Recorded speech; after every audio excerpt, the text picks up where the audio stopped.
I have no idea how long today's vlog is going to be. I don't do podcasts. First of all, thank you, Mom. I enjoyed the purple flowers on Facebook. I went to Fun Valley. The lake is filling. It's doing okay. Tomorrow it's supposed to rain again. I need to take Benjamin and the bitty ones, his daughter and son, over to Ada to their doctor tomorrow morning. And when I get back, I'll take a camera and go see how the lake's doing then. It's noticeably different, and it makes me so happy.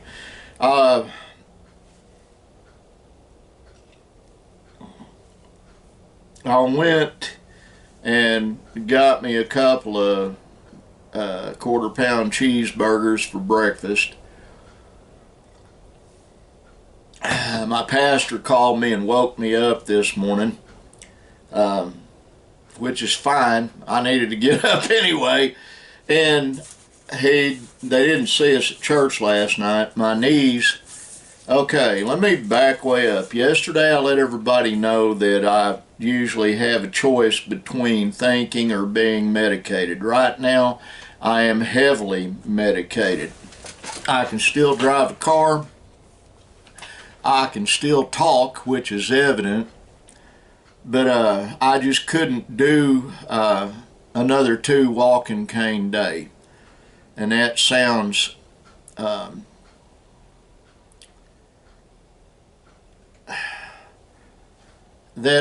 strange, but you'd have to know my medical history.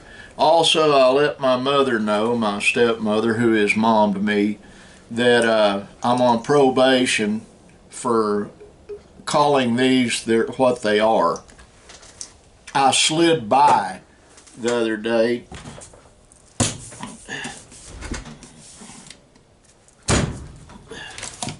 chasing a spider. At least I didn't shoot it. That's one of the things that I got house spider guts all over my fingers now. I've got a video or a photograph on Facebook back in my photos of a hole I blew in a countertop at Darty when I was doing my radio show there. I actually did that one on air, which was actually one of my more popular radio shows. You know, I got a pretty good rating. They thought it was hilarious. It wasn't. I wasn't using this pew-pew. I was using my little snub nose that I call Stubby. And you can see the hole, and you can see spider legs all over the place. I was on the air, and this thing, somehow, I didn't even see it, came down and crawled under my computer and was like this at me, and I drew and shot it. In the bad old days when I was doing that, I had 3 computers set up to do radio with because I was having to use 3 different providers. I hadn't yet had a corporate entity pick me up. That's been, oh man, 2001 is when that happened. Yeah, I'm pretty sure that's when it was. Anyway, I stopped by en route to bring Linda something to eat, and saw Jerry and Matt over at Lodge 7. They were parked, and I parked, and we had a pretty good discussion. And Jerry has his sources, and I have mine. His source is guys he watches and reads. Mine are guys I talk to that are actually still in the military and still working at the DIA, Defense Intelligence Agency. And both of them have basically the same conclusion. We're getting ready to to get in a shoot 'em up over there at Ukraine. The idiot in chief, and I won't call him by name, you know who I am, his policies have basically destroyed our economy in this country. Businesses are going belly up right and left.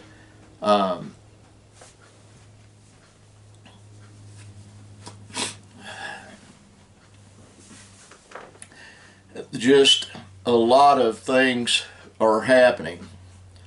And Jerry's a little worried, a little concerned about it. And I told him, as long as you're doing what you're supposed to do, you're not violating biblical principle, and you treat people fairly, God will shield you through this. And I absolutely believe that to be true. I use my grandfather on my mother's side as an example, Virgil Nance. During the Depression, he and his family, they basically had a lumber business and farmed down in Courtney Flats, Oklahoma, and then he acquired a boarding house in Cornish, Oklahoma. Then he had a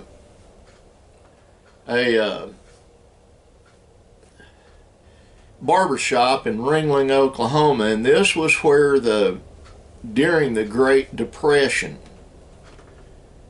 he and his brothers and sisters, and they lived through it, and they survived and thrived. They didn't have a lot of money, but they had enough to eat, and they had a place to lay their head. And that's what I explained to Jerry, and he agreed with me. His dad went through the Depression. He understands. And it made people tougher. It really did.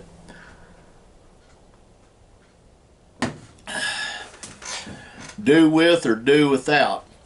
And folks, we're heading right into a similar period in this nation's history, only this one's going to be worse.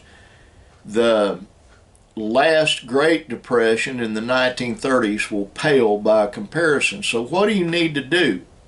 The first thing you need to do is figure out there is a God and talk to him every day. He loves hearing from us. It's called prayer. And be appreciative. Appreciate your blessings, because we are all blessed. If you're watching this, you're blessed. Well, what makes you say that? Well, first of all, you've got an internet connection, even if it's on your phone. That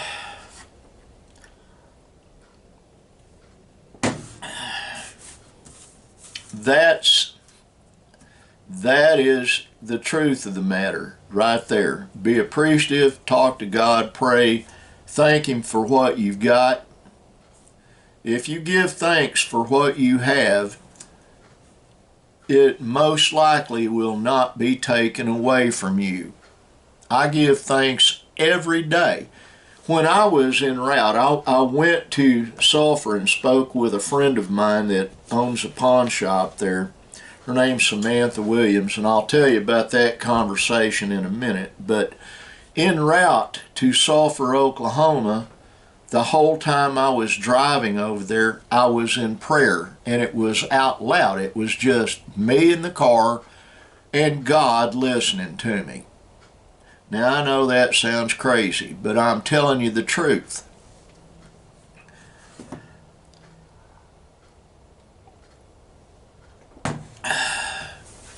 That is how I conduct my life. It seems to work for me. I'm not saying that's how you need to conduct yours.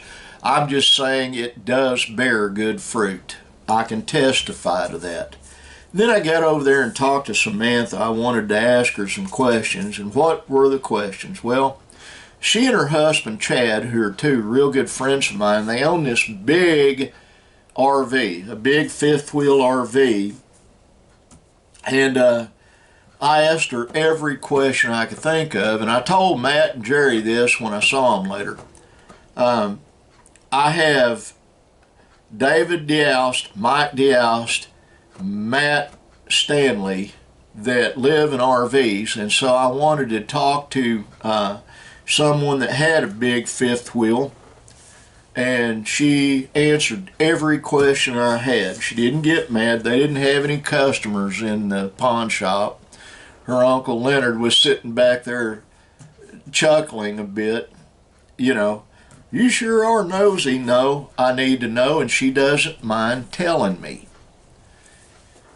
The fifth wheel is the way to go. They build them better, they have more space, and she just point blank said, it's like living in your home. Chad, when he was out in the oil field, lived in it. The only thing they do different is every time they decide they're going to take it out for a bit, they put a new bed in it. So I got a lot of questions answered. And so I talked to Matt. He said, when you get one with the living room in the upper area. And because then your bedroom's in the back and you have more room that way and more privacy. Linda and I are still looking. We're real close to making a decision. The money's not here to do it yet, but it'll get here very shortly. And we're patient. It's not like we don't have a place to live now. We've got a nice place to live right now. It's just we want our own place. So we'll put us a place here on the farm up by the road. I've got to develop it up there. But anyway, I told Matt, we'll hire you to go with us up to Seminole. He said, well, you know, I'll get $365 an hour, minimum of 4 hours, and then $500 an hour for my truck. He's a hilarious kid. He's sarcastic, and I love him with my whole heart, every bit of it. I think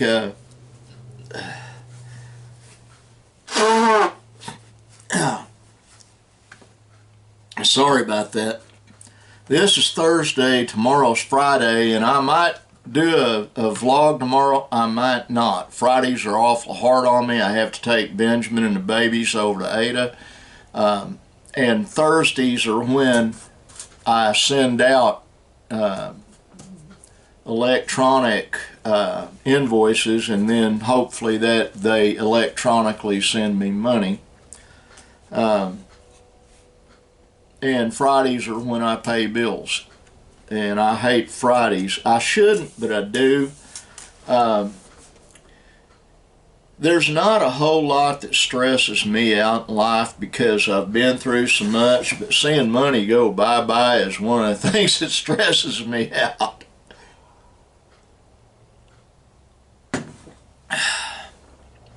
So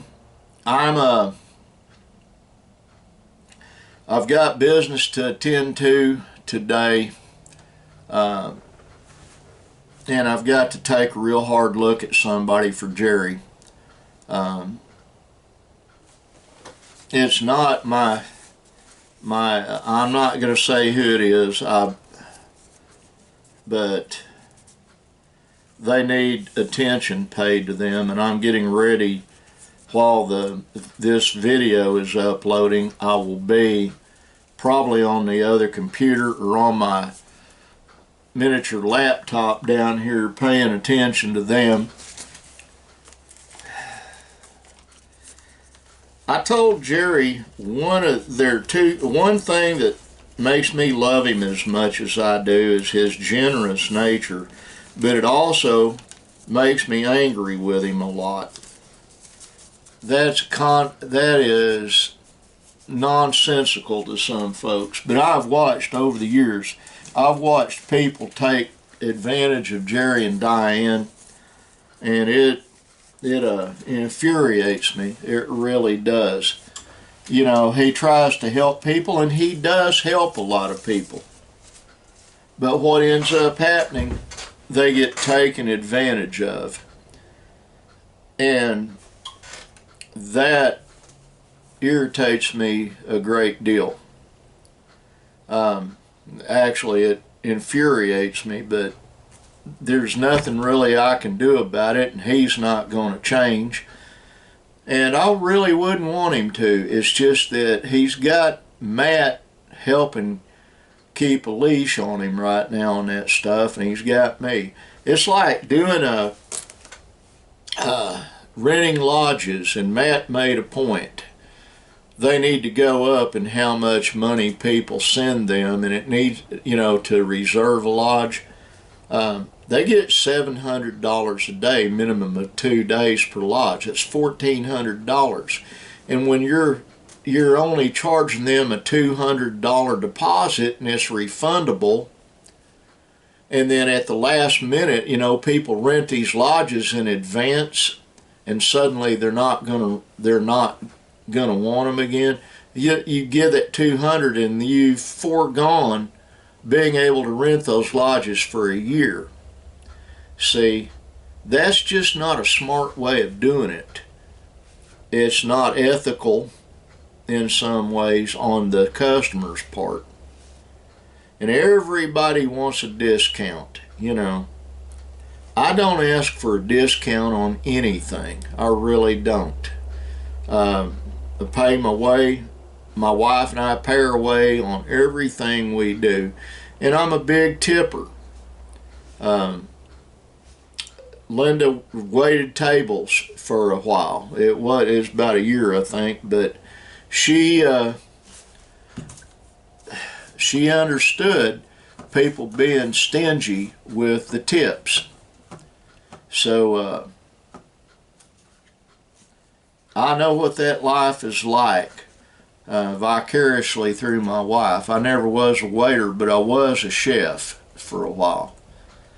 And I got to see how miserable and miserly people are a lot of the time, and that's sad. My friend Monty Jones, he and his wife used to own Monty's Diner in Lone Grove. Man, he's too old to do it again, I understand that, but if he did ever open a restaurant up, even if it were in Lone Grove, I'd be eating there all the time. It was my favorite place in the world to eat. But he's got stories he could tell about miserly tippers. I promise you, he's told me a couple. But the problem is, and this is a problem that is forthcoming, folks, this economy is getting ready to go south in a really bad way.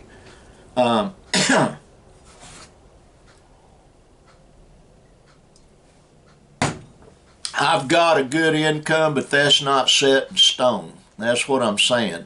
That could go bye-bye too. Suddenly a 401 stops paying. Suddenly any number of retirement options stop paying. Not talking about me, I'm talking about everybody. And that money flow shuts off, then what are you left with? Well, like I told Jerry, I was going to go shoot all his goats and eat them first, and then Matt popped off. I don't think Elliot would, that's the male donkey, let you do that. And I said, well, I'd start by eating donkeys. And then Jerry popped off. They used to call, during the Civil War, they called mules the Tennessee or Missouri elks. I wouldn't do that to those baby donkeys. It would be hard pressed for me to eat the goats, actually. And then Matt was telling me he's going to figure it out. He's going to stay on me till I stop eating catfish. And I told him, you might as well get ready for the long haul, because that ain't going to happen. Anyway, that is the vlog for today. It really is. Sorry about the cowboy hat. I'm not a cowboy. I'm not a cowboy. I just found the hat. Actually, I used to be a cowboy when I was younger. I love all of you. I do. I want God to bless you with everything He's got to bless you with, and I absolutely mean that. And I want you to do like that non-imaginary sign up there says, be kind. Always be kind. We all need to practice that. Bye.